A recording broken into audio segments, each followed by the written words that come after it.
একদা এক সুদূর গ্রামে, যেখানে সবুজের সমারোহ আর পাখির কলতানে সকাল হতো, সেখানে বাস করত এক যুবক, নাম তার আরিফ। আরিফ ছিল তার মা ফাতেমা বেগমের একমাত্র সন্তান। ফাতেমা বেগম ছিলেন একজন ধর্মপ্রাণ, ধৈর্যশীল এবং অত্যন্ত স্নেহময়ী নারী। স্বামী হারানোর পর থেকেই তিনি একাই আরিফকে তিল তিল করে বড় করে তুলেছিলেন। তার জীবনের একমাত্র অবলম্বন ছিল আরিফ, আর তার সমস্ত স্বপ্ন, আশা, আকাঙ্ক্ষা জড়িয়েছিল এই ছেলেকে ঘিরে। আরিফ ছিল দেখতে সুদর্শন এবং মেধাবী, কিন্তু তার মন ছিল চঞ্চল। পার্থিব জগতের চাকচিক্য তাকে সহজেই আকৃষ্ট করত। দ্রুত অর্থ উপার্জনের নেশা তাকে পেয়ে বসেছিল, আর এই নেশা তাকে ক্রমশ দিনের পথ থেকে দূরে সরিয়ে নিচ্ছিল। ফাতেমা বেগম তার ছেলের এই চঞ্চলতা দেখে প্রায়শই চিন্তিত হতেন। তিনি জানতেন দুনিয়ার মোহন মানুষকে কিভাবে সঠিক পথ থেকে বিচ্যুত করে। তাই তিনি সর্বদা আরিফকে হালাল উপার্জনের গুরুত্ব বোঝাতেন এবং দিনের পথে অবিচল থাকার উপদেশ দিতেন। তিনি বলতেন, বাবা আরিফ, দুনিয়ার ক্ষণস্থায়ী ভোগবিলাস মানুষকে সাময়িক সুখ দিতে পারে, কিন্তু সত্যিকারের শান্তি আর বরকত আসে আল্লাহর পথে চললে। হালাল রুজি অল্প হলেও তাতে আল্লাহ তাআলা এমন বরকত দেন যা হারাম উপার্জনের পাহাড় সমান সম্পদেও থাকে না। প্রতি রাতে যখন গ্রামের সবাই গভীর ঘুমে আচ্ছন্ন থাকত, তখন ফাতেমা বেগম জায়নামাজে দাঁড়িয়ে তাহাজ্জুদের নামাজ আদায় করতেন। তার দু চোখ বেয়ে অশ্রু ঝরত, আর তিনি আল্লাহর কাছে কায়ম মনোবাক্যে দোয়া করতেন তার ছেলের হেদায়েতের জন্য, তার সফলতার জন্য। তিনি বিশ্বাস করতেন মায়ের দোয়ার চেয়ে শক্তিশালী আর কিছু হয় না। এই দোয়া আল্লাহর আরশ পর্যন্ত পৌঁছে যায় এবং তা কখনো বিফল হয় না।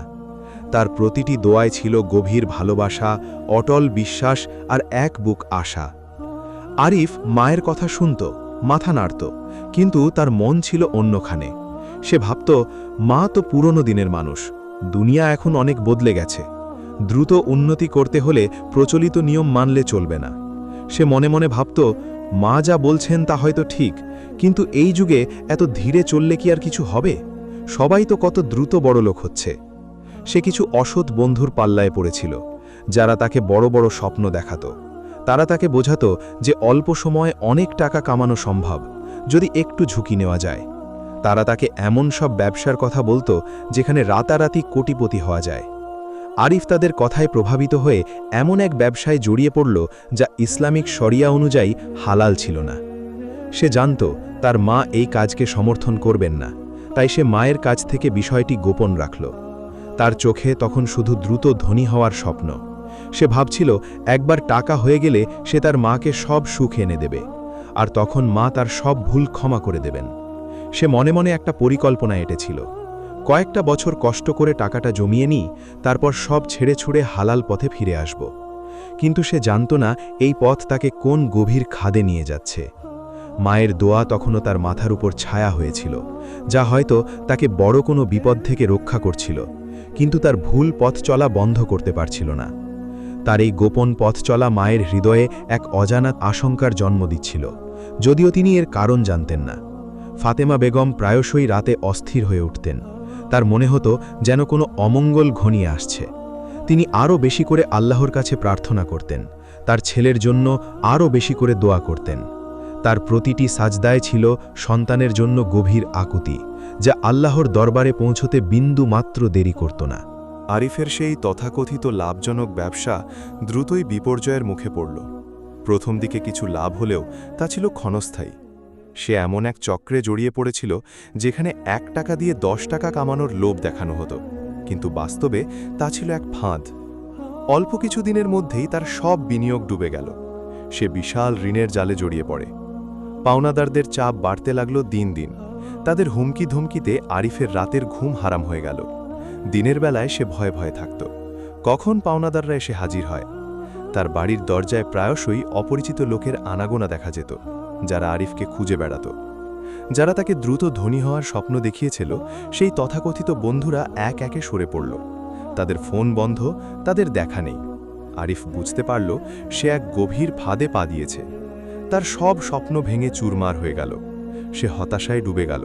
তার মনে হলো যেন তার জীবনের সব আলো নিভে গেছে। সমাজের চোখে সে হেয় প্রতিপন্ন হল। মানুষ তাকে নিয়ে কানাঘুষা শুরু করল। আরিফ তো শেষ হয়ে গেল। মায়ের কথা শুনলে কি আর এমন হতো? এমন সব কথা তার কানে আসত।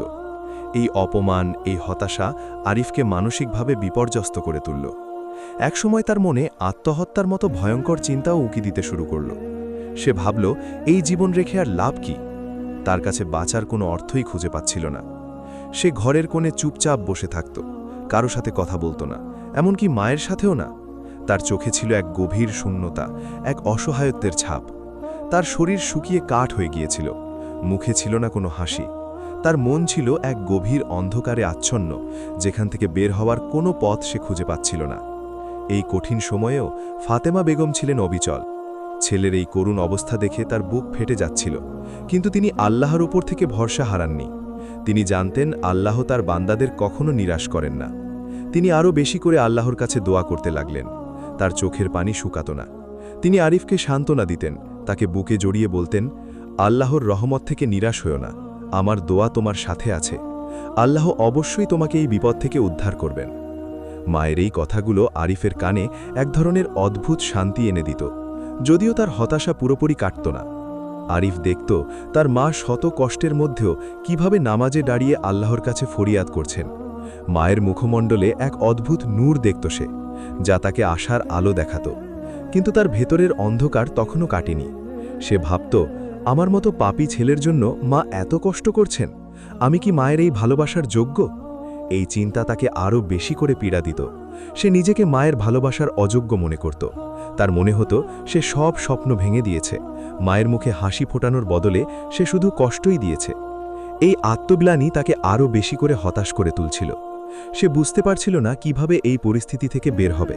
তার মনে হচ্ছিল যেন সে এক অথই সাগরে হাবুডুবু খাচ্ছে, আর কোনো কুলকিনারা দেখতে পাচ্ছে না। তার এই অসহায়ত্ব তাকে আরও বেশি করে আল্লাহর দিকে ফিরিয়ে আনছিল, যদিও সে তখনও পুরোপুরি উপলব্ধি করতে পারছিল না। তার অন্তরে এক সুপ্ত আকাঙ্ক্ষা জেগে উঠছিল সঠিক পথের দিকে ফিরে আসার। এই গভীর সংকটই যেন তাকে তার ভুলগুলো উপলব্ধি করার সুযোগ করে দিচ্ছিল, যা হয়তো মায়ের দুয়ারই ফল ছিল। একদিন ফাতেমা বেগম আরিফকে নিয়ে গ্রামের এক প্রবীণ আলেম ও শিক্ষক হাফিজ সাহেবের কাছে গেলেন। হাফিজ সাহেব ছিলেন একজন অত্যন্ত জ্ঞানী ও ধার্মিক ব্যক্তি।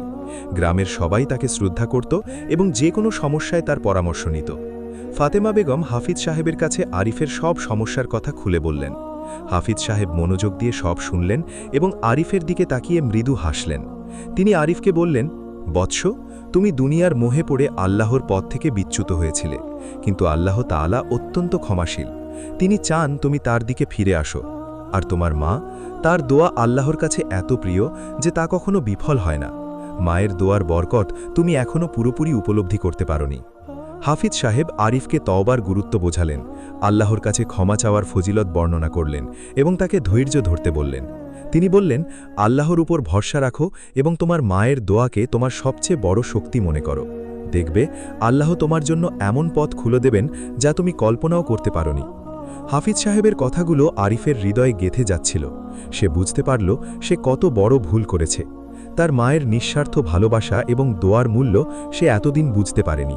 তার মনে অনুশোচনার আগুন জ্বলতে শুরু করল। হাফিজ সাহেব আরিফকে আরও বললেন, শোনো বৎস, দুনিয়ার জীবন ক্ষণস্থায়ী। এখানে যা কিছু অর্জন করো তা একদিন শেষ হয়ে যাবে, কিন্তু আখিরাতের জীবন অনন্ত। সেখানে সফল হতে হলে আল্লাহ নির্দেশিত পথে চলতে হবে। তোমার মা তোমার জন্য যে দোয়া করেন তা শুধু এই দুনিয়ার সফলতার জন্য নয়, আখিরাতের সফলতার জন্য। তুমি যখন বিপদে পড়েছিলে তখন তোমার তথাকথিত বন্ধুরা কোথায় ছিল? কেউ তোমার পাশে দাঁড়ায়নি। কিন্তু তোমার মা, তিনি এক মুহূর্তের জন্যও তোমাকে ছেড়ে যাননি, বরং তোমার জন্য আল্লাহর কাছে আরও বেশি করে ফরিয়াদ করেছেন। এই হলো মায়ের ভালোবাসা, যা দুনিয়ার কোনো কিছুর সাথে তুলনীয় নয়। হাফিজ সাহেবের প্রতিটি কথা আরিফের হৃদয় গেঁথে যাচ্ছিল। সে অনুভব করছিল তার ভেতরের বরফ গলতে শুরু করেছে, তার চোখের কোণে পানি জমতে শুরু করল। সে বুঝতে পারল তার মায়ের দোয়া শুধু একটি শব্দ নয়, এটি একটি শক্তি, একটি ঢাল যা তাকে সকল বিপদ থেকে রক্ষা করতে পারে। হাফিজ সাহেব তাকে আরও বললেন, আল্লাহর কাছে তওবা করো, তোমার মায়ের কাছে ক্ষমা চাও এবং হালাল পথে ফিরে আসার সংকল্প করো। দেখবে আল্লাহ তোমার জন্য সহজ করে দেবেন। আল্লাহ তাআলা কোরআনে বলেছেন, যে আল্লাহকে ভয় করে আল্লাহ তার জন্য পথ খুলে দেন এবং তাকে এমন জায়গা থেকে রিজিক দেন যা সে কল্পনাও করতে পারে না। সূরা তালাক 2-3। তোমার মায়ের দোয়া সেই রিজিকের দরজা খুলে দেবে ইনশাআল্লাহ। হাফিজ সাহেবের এই কথাগুলো আরিফের মনে এক নতুন আশার সঞ্চার করল। সে অনুভব করল তার উপর থেকে যেন এক বিশাল বোঝা নেমে গেছে। আরিফ হাফিজ সাহেবের কাছ থেকে বিদায় নিয়ে বাড়ি ফিরল এক নতুন মানুষ হয়ে।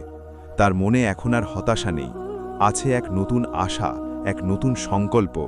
সে সিদ্ধান্ত নিল সে তার জীবনের মোড় ঘুরিয়ে দেবে। সে তার মায়ের দোয়ার মর্যাদা রাখবে, আল্লাহর উপর পূর্ণ ভরসা রাখবে এবং হালাল পথে চলবে। এই পরিবর্তন ছিল তার জীবনের সবচেয়ে বড় পরিবর্তন। তার মন থেকে সব অন্ধকার দূর হয়ে গিয়েছিল। তার চোখে এখন এক নতুন স্বপ্ন, এক নতুন পথ। সে বুঝতে পারল সত্যিকারের সুখ পার্থিব সম্পদে নয়, বরং আল্লাহর সন্তুষ্টি এবং মায়ের ভালোবাসায় নিহিত। সে প্রতিজ্ঞা করল আর কখনো সে মায়ের অবাধ্য হবে না, আর কখনো সে হারাম পথে পা বাড়াবে না। তার এই নতুন সংকল্প তাকে এক নতুন শক্তি যোগাল। সে অনুভব করল যেন তার ভেতরে এক নতুন প্রাণের সঞ্চার হয়েছে। হাফিজ সাহেবের উপদেশ এবং মায়ের অবিচল বিশ্বাস আরিফের মনে এক নতুন দিগন্ত উন্মোচন করল। সে তার ভুল বুঝতে পারল, তার কৃতকর্মের জন্য গভীরভাবে অনুতপ্ত হল। এক রাতে সে জায়নামাজে দাঁড়িয়ে আল্লাহর কাছে কায়ে মনোবাক্যে তওবা করল। তার দু চোখ বেয়ে অশ্রু ঝরছিল। সে তার সব পাপের জন্য ক্ষমা চাইল। সে প্রতিজ্ঞা করল আর কখনো সে আল্লাহর পথ থেকে বিচ্যুত হবে না। সে আল্লাহর কাছে প্রতিজ্ঞা করল যে সে এখন থেকে শুধু হালাল পথে চলবে এবং তার মায়ের স্বপ্ন পূরণ করবে। এরপর সে মায়ের কাছে গিয়ে তার সব ভুলের জন্য ক্ষমা চাইল। ফাতেমা বেগম তার ছেলেকে বুকে জড়িয়ে ধরলেন, তার চোখেও আনন্দাশ্রু। তিনি জানতেন তার দোয়া আল্লাহ কবুল করেছেন, তার দীর্ঘদিনের ফরিয়াদ আল্লাহ শুনেছেন। মায়ের চোখে সেই আনন্দ দেখে আরিফের মনে এক অদ্ভুত শান্তি নেমে এলো। সে অনুভব করল যেন তার মাথার উপর থেকে এক বিশাল বোঝা নেমে গেছে। তার মন এখন হালকা, তার আত্মা এখন পরিশুদ্ধ। আরিফ হালাল উপার্জনের চেষ্টা শুরু করল। তার কাছে তখন কোনো পুঁজি ছিল না, ছিল শুধু মায়ের দোয়া আর আল্লাহর উপর ভরসা। সে প্রথমে ছোটখাটো কাজ দিয়ে শুরু করল। গ্রামের বাজারে একটি ছোট দোকান ভাড়া নিয়ে সে সবজি বিক্রি শুরু করল। তার মনে কোনো অহংকার ছিল না, কোনো লজ্জা ছিল না। সে বিশ্বাস করত হালাল পথে উপার্জিত অল্প অর্থ বরকতময়। সে প্রতিদিন সকালে ফজরের নামাজ পড়ে দোকানে যেত এবং রাতে এশার নামাজ পড়ে বাড়ি ফিরত। তার সততা এবং পরিশ্রম দেখে গ্রামের মানুষ মুগ্ধ হল। তারা আরিফের কাছ থেকে সবজি কিনতে শুরু করল। ধীরে ধীরে তার ব্যবসা বাড়তে লাগল। আরিফ তার দোকানে আসা প্রতিটি ক্রেতার সাথে হাসি মুখে কথা বলত, তাদের প্রয়োজন অনুযায়ী সবজি দিত এবং কখনো ওজনে কম দিত না। তার এই সততা তাকে অল্প দিনেই জনপ্রিয় করে তুলল। তার দোকানের সুনাম ছড়িয়ে পড়ল আশেপাশের গ্রামগুলোতেও। মানুষ দূর দূরান্ত থেকে তার দোকানে আসত শুধু তার সততার জন্য। আরিফ তার ব্যবসার প্রতিটি ধাপে আল্লাহর উপর ভরসা রাখত এবং মায়ের দোয়া চাইত। মায়ের দোয়ার বরকতে তার কাজে অপ্রত্যাশিতভাবে বরকত আসতে শুরু করল। একদিন এক ধনী ব্যবসায়ী, যিনি গ্রামের একজন সম্মানিত ব্যক্তি ছিলেন, তিনি আরিফের দোকানে এলেন। তিনি আরিফের সততা ও পরিশ্রম দেখে মুগ্ধ হয়েছিলেন। তিনি আরিফকে তার ব্যবসায় অংশীদার হওয়ার প্রস্তাব দিলেন। এটি ছিল আরিফের জন্য এক নতুন সুযোগ, যা সে কখনো কল্পনাও করেনি। ব্যবসায়ী সাহেব আরিফকে বললেন, আমি তোমার সততা আর তোমার মায়ের দোয়ার কথা শুনেছি। আমি বিশ্বাস করি তোমার মধ্যে অনেক সম্ভাবনা আছে। আমি তোমাকে আমার ব্যবসায় অংশীদার করতে চাই। আরিফ প্রথমে দ্বিধায় পড়েছিল, কারণ তার কাছে বিনিয়োগ করার মতো কোনো অর্থ ছিল না। কিন্তু ব্যবসায়ী সাহেব বললেন, তোমার সততা আর পরিশ্রমই আমার কাছে সবচেয়ে বড় পুঁজি। মায়ের সাথে পরামর্শ করার পর সে রাজি হল। এই ব্যবসায়ী সাহেব আরিফকে শুধু অংশীদারি করলেন না, তাকে ব্যবসার সব খুঁটিনাটি শিখিয়ে দিলেন এবং তাকে আর্থিকভাবেও সাহায্য করলেন। আরিফ তার নতুন ব্যবসায় কঠোর পরিশ্রম করতে লাগল। সে তার মেধা এবং সততা দিয়ে অল্প দিনেই ব্যবসায়ী সাহেবের আস্থা অর্জন করল। তাদের ব্যবসা দ্রুত গতিতে বাড়তে লাগল এবং অল্প সময়ের মধ্যেই তারা গ্রামের অন্যতম সফল ব্যবসায়ী হিসাবে পরিচিতি লাভ করল।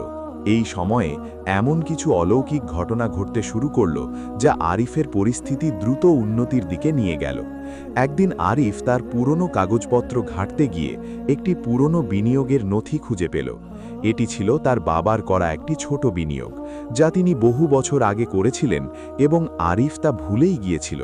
সেই বিনিয়োগ থেকে অপ্রত্যাশিতভাবে বিশাল অঙ্কের লাভ আসে।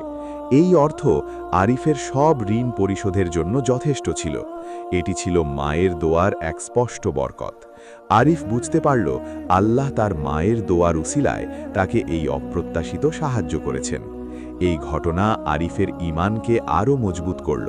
সে আল্লাহর প্রতি আরও বেশি কৃতজ্ঞ হল। সে উপলব্ধি করল আল্লাহ যখন কাউকে সাহায্য করতে চান, তখন তিনি অপ্রত্যাশিত উৎস থেকে সাহায্য পাঠান। এই অপ্রত্যাশিত প্রাপ্তি আরিফকে তার নতুন ব্যবসায় আরও মনোযোগ দিতে সাহায্য করেছিল, কারণ এখন তার মাথায় ঋণের বোঝা ছিল না। সে তার উপার্জনের একটি নির্দিষ্ট অংশ আল্লাহর পথে ব্যয় করতে শুরু করল, যা তার সম্পদে আরও বরকত এনে দিল। আরিফ ধীরে ধীরে তার সব ঋণ পরিশোধ করল। সে নতুন করে একটি হালাল ব্যবসা শুরু করল, যা দ্রুত উন্নতি লাভ করল। তার ব্যবসায় সততা ও নিষ্ঠা ছিল তার মূলধন। সে তার কর্মীদের সাথে ভালো ব্যবহার করত এবং তাদের হক আদায় করত। ফলে তার ব্যবসা দিন দিন বাড়তে লাগল। আরিফ শুধু আর্থিকভাবেই সফল হল না, সে দিনের পথেও ফিরে এলো। সে নিয়মিত নামাজ আদায় করত, কোরআন তেলাওয়াত করত এবং জিকিরে মগ্ন থাকত। সে তার মায়ের সেবা করত এবং তার প্রতিটি কথা মনোযোগ দিয়ে শুনত। তার জীবন সম্পূর্ণ পরিবর্তিত হয়ে গিয়েছিল। সে এখন একজন সফল, ধার্মিক এবং সমাজের সম্মানিত ব্যক্তি। তার মুখে সব সময় হাসি লেগে থাকত, আর তার চোখে ছিল এক অদ্ভুত প্রশান্তি। আরিফ তার উপার্জনের একটি অংশ গরিব দুঃখীদের মাঝে বিলিয়ে দিত। সে গ্রামের মসজিদ ও মাদ্রাসার উন্নয়নেও অবদান রাখত। তার এই পরিবর্তন দেখে গ্রামের মানুষ অবাক হয়ে যেত। তারা আরিফকে দেখে বুঝতে পারত কিভাবে একজন মানুষ ভুল পথ থেকে ফিরে এসে আল্লাহর রহমতে সফল হতে পারে। আরিফ তার মায়ের কাছে প্রতিদিন দোয়া চাইত এবং মায়ের খেদমতকে তার জীবনের সবচেয়ে বড় ইবাদত মনে করত। সে তার মাকে নিয়ে হজ করার স্বপ্ন দেখত এবং আল্লাহর রহমতে সেই স্বপ্নেও পূরণ হল। তারা দুজনেই একসাথে পবিত্র হজ পালন করলেন, যা তাদের সম্পর্ককে আরও গভীর করে তুলল। হজ থেকে ফিরে আসার পর আরিফের মনে এক নতুন প্রশান্তি এলো। সে এখন শুধু একজন সফল ব্যবসায়ী নয়, একজন প্রকৃত মুমিন হিসাবেও পরিচিতি লাভ করল। তার জীবন এখন অন্যদের জন্য এক অনুপ্রেরণা। আরিফ একজন সফল ও ধার্মিক মানুষ হিসেবে সমাজে প্রতিষ্ঠিত হল। সে তার মায়ের প্রতি গভীরভাবে কৃতজ্ঞ ছিল। সে জানত তার আজকের এই অবস্থানের পেছনে সবচেয়ে বড় অবদান তার মায়ের দোয়ার। সে সর্বদা তার মায়ের সেবা করত এবং তার প্রতিটি প্রয়োজন পূরণ করত। ফাতেমা বেগম তার ছেলের পরিবর্তন ও সাফল্যে অত্যন্ত আনন্দিত ছিলেন। তার চোখে ছিল তৃপ্তির হাসি। তিনি আল্লাহর শুকরিয়া আদায় করতেন যে আল্লাহ তার দোয়া কবুল করেছেন এবং তার ছেলেকে সঠিক পথে ফিরিয়ে এনেছেন। তিনি বলতেন, আল্লাহর রহমত অসীম, আর মায়ের দোয়া তার এক ক্ষুদ্র নিদর্শন। ফাতেমা বেগম তার বাকি জীবন ছেলের পাশে থেকে আল্লাহর ইবাদতে কাটিয়ে দিলেন। তার শেষ নিঃশ্বাস পর্যন্ত তিনি আরিফের জন্য দোয়া করে গেছেন। আরিফ তার জীবনের গল্প অন্যদের কাছে বর্ণনা করত। সে বলতো, মায়ের দোয়ার চেয়ে বড় কোনো শক্তি এই পৃথিবীতে নেই। যখন আমি সব হারিয়ে হতাশায় ডুবে গিয়েছিলাম, তখন আমার মায়ের দোয়াই আমাকে বাঁচিয়েছিল। আল্লাহর উপর ভরসা এবং মায়ের দোয়া, এই দুটি জিনিসই আমাকে নতুন জীবন দিয়েছে। তার গল্প শুনে অনেকেই অনুপ্রাণিত হতো। তারা বুঝতে পারত মায়ের দোয়ার অপরিমেয় শক্তি, আল্লাহর উপর ভরসা, তওবার গুরুত্ব এবং হালাল উপার্জনের বরকত। আরিফ এখন গ্রামের যুবকদের জন্য এক উজ্জ্বল দৃষ্টান্ত।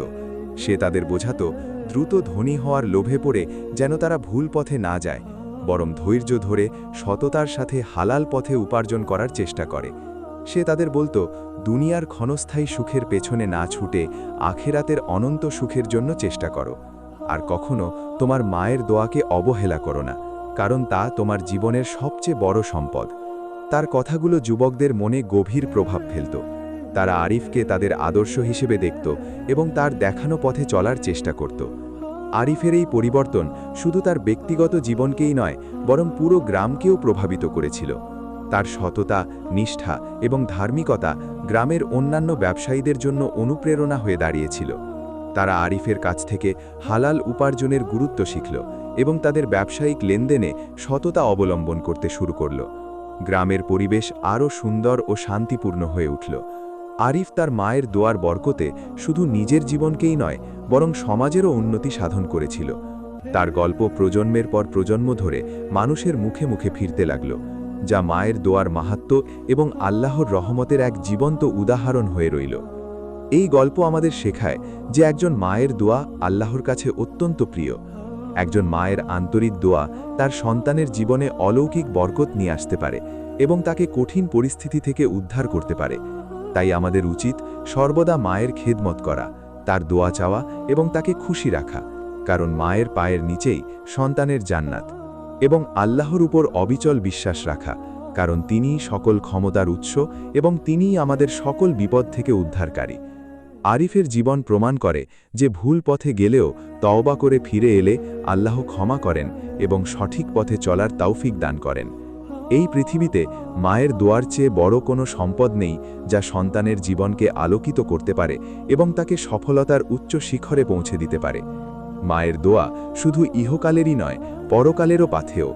তাই আসুন আমরা সবাই আমাদের মায়েদের সম্মান করি, তাদের খেদমত করি এবং তাদের দোয়া চাই। আল্লাহ আমাদের সবাইকে মায়ের দোয়ার বরকত লাভের তৌফিক দান করুন, আমিন। এই গল্পটি শুধু একটি কাহিনী নয়, এটি একটি শিক্ষা, একটি অনুপ্রেরণা, যা আমাদের মনে করিয়ে দেয় মায়ের ভালোবাসার অসীম শক্তিকে। এটি আমাদের শেখায় যে জীবনের কঠিনতম মুহূর্তেও যদি আল্লাহর উপর ভরসা রাখা যায় এবং মায়ের দোয়া সাথে থাকে, তবে কোনো বাধাই অসম্ভব নয়। আরিফের গল্প যুগে যুগে মানুষকে মায়ের দোয়ার মাহাত্ম্য স্মরণ করিয়ে দেবে। তার জীবন এক জীবন্ত প্রমাণ যে আল্লাহর রহমত এবং মায়ের দোয়া যে কোনো অন্ধকার পথকে আলোকিত করতে পারে এবং একজন মানুষকে সফলতার চূড়ান্ত শিখরে পৌঁছে দিতে পারে।